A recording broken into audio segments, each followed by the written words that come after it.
So this week's readings were a lot about Bronisław Malinowski, who was a Polish anthropologist in the early 1900s. He focused on Southeast Asia, mainly the Trobriand Islands. There he lived with the population. He was a pioneer in fieldwork, so he was the first one to do a participant observation where you actually live with the people you're studying. Now, I come from a Polish family, so I'll teach you guys how to pronounce his name. It's Bronisław Malinowski. The W in Malinowski, it makes kind of a V sound. Instead of a W, it's more of a V. So thought you guys might find that cool. As I mentioned before, he was the first one to do a participant observation. We read Margaret Mead last week, who also did some work in Southeast Asia, but she was a little bit after Malinowski. At the time, it was really common for ethnographers to live with someone from their culture, like a missionary or a trader that was in the area, and then come out every once in a while to do research. But Malinowski changed the game. He actually lived in native culture. He lived with them. He pitched tent basically in their neighborhood, if you will. That way he was integrated into their society, and they were more comfortable sharing more of their life with him. They kind of accepted him as one of their own. Now, in Gertz, in the article by Gertz, he takes a look at Malinowski's diary, where he states that he hated living with the natives and often call them really awful names. He used certain words I don't want to repeat. But this diary was written in Polish, which would be really interesting for me to read, just because a lot of meaning can be lost in translation, so it'd be kind of nice to read it in its original form, just to see what he really said. But this proves that you don't have to like the population that you're studying in order to carry out good observations. Malinowski believed in direct and indirect information. Direct information could come from real occurrences or allowed natives to show their true opinion. So this would just be like a real event that happened, and they would get all in the moment and all worked up, and then kind of give him information that he wouldn't normally get. If they were to like just recall an incident that happened a couple months ago, they're not as attached to it anymore, versus when it's happening here and now, they're pumped up. They'll tell him more, and it'll be more accurate, be a more true representation of what they're actually thinking.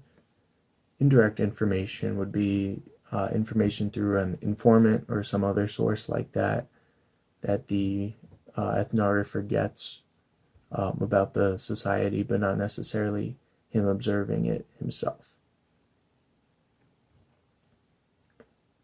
Malinowski also wanted to include everything, every little detail, and he was really good about doing that. And that's really important in fieldwork today still, just because everything can be used.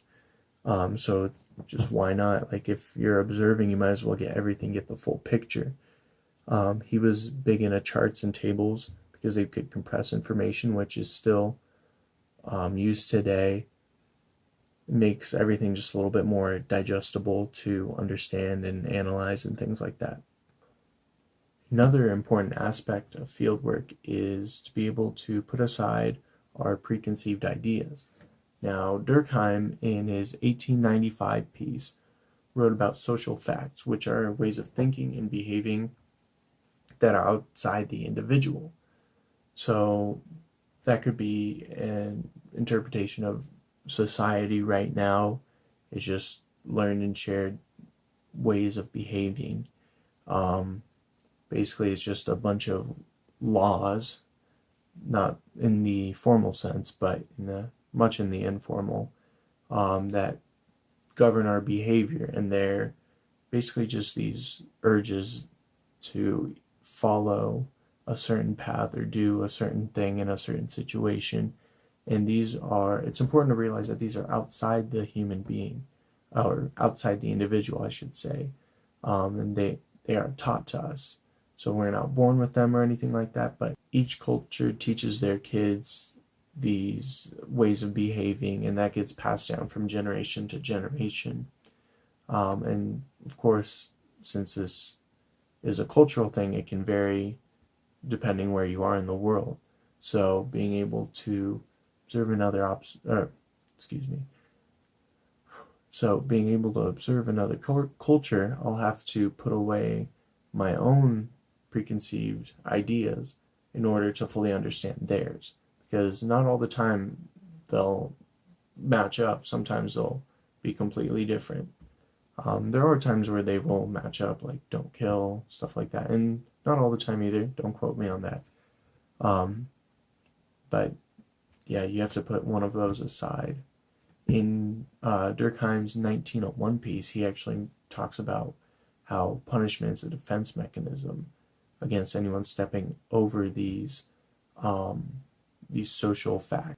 Everyone in society wants what's best for society, even if it comes at the cost of the individual.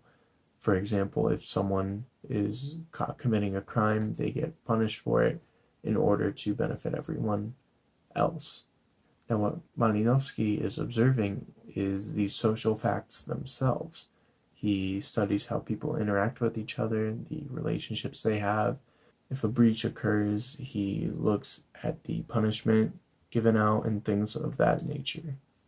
Now, another aspect of fieldwork is bringing in problems to solve instead of theories. The time Malinowski was alive, lots of researchers would bring in theories and hypotheses that they wanted to prove, and then only use the evidence that helped prove their case versus using all the evidence available. So it was really important to bring problems to solve, not theories to prove. Because once you start bringing in theories, then everything starts getting extremely biased. It should be the other way around, where the facts form the theories. Now, Malinowski recognized this. He made a distinction between ethnography and ethnology. So ethnography is the empirical and descriptive results. So that's basically the field work of fieldwork. And then ethnology is speculative and comparative theory. Now that's the theory part of fieldwork there, which is also as important, but you have to do it in the right context. And now, at the time, lots of people were focused on the ethnology, but not necessarily the ethnography. So when Malinowski went and collected empirical evidence and data, he was actually making giant strides in that community. Now, in the Marx and Engels piece, they criticized German schools for teaching exactly this: theory first, and then no practices to follow. So they were trying to get students to have ideas, but not necessarily have any grounds to prove them on. So that's exactly what they were criticizing. You need to start with facts and build up from there. You can't start from the top and try to find your way back down. You have to use inductive reasoning versus deductive. Now, this chart I made right here shows that when a researcher goes out into the field, they're going to produce facts and evidence. From there, they're going to produce theories, and then theories are going to inspire the researcher to keep going and going and going. And that's just going to keep creating this cycle of new facts and theories coming out and everything. Now, it's important to have these theories. Theories themselves aren't bad, it's just the means of which they come into existence can vary. If they're based on facts, that's perfectly fine. And if facts change, theories have to change as well.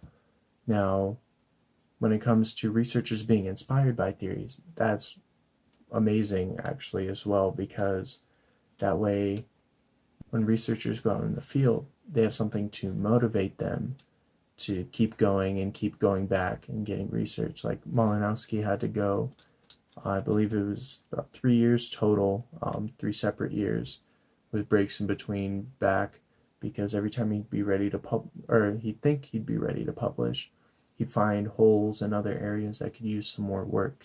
So he'd have to go back to Southeast Asia and go and try to fill these in and see what else he could find. So it just kind of kept going from there and there. Now the Marx and Engels article was a little bit strange. They talked a lot about how humans create their own nature, which was an opposing viewpoint to Durkheim, where basically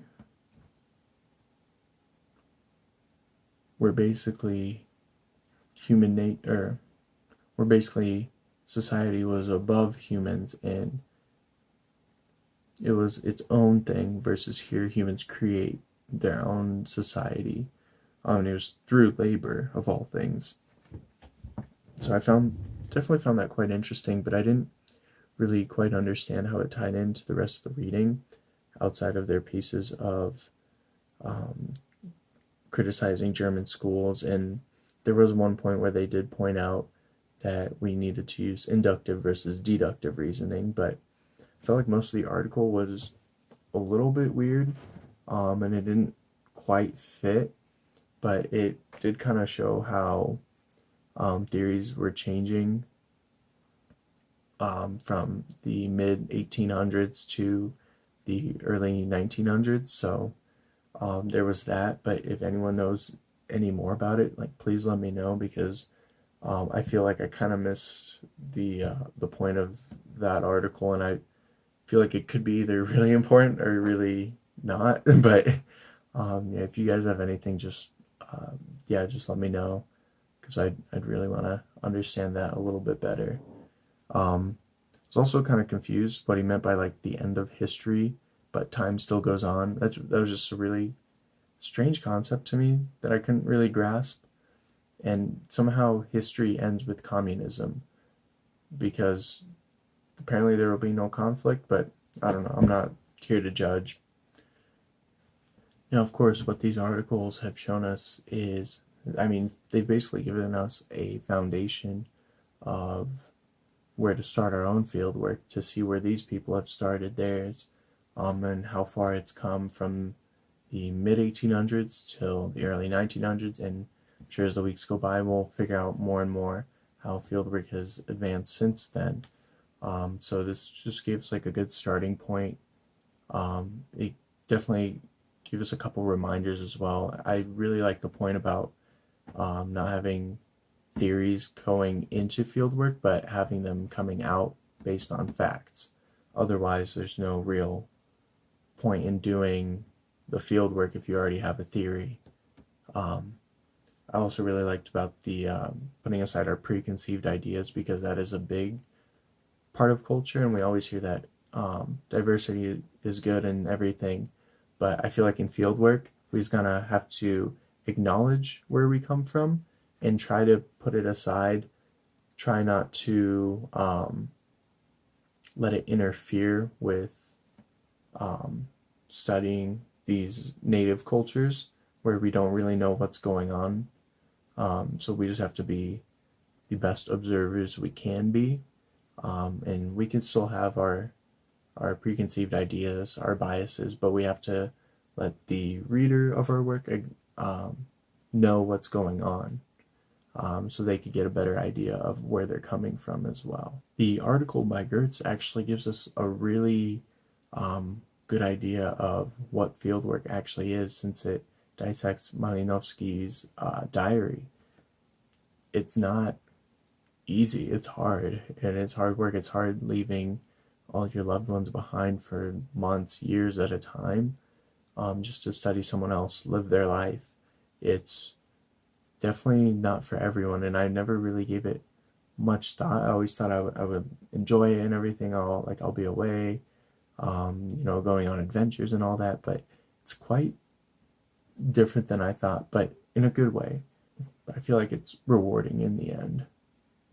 My question to you guys is, how has reading these articles changed your perspective on your future fieldwork job, if you guys are going into that?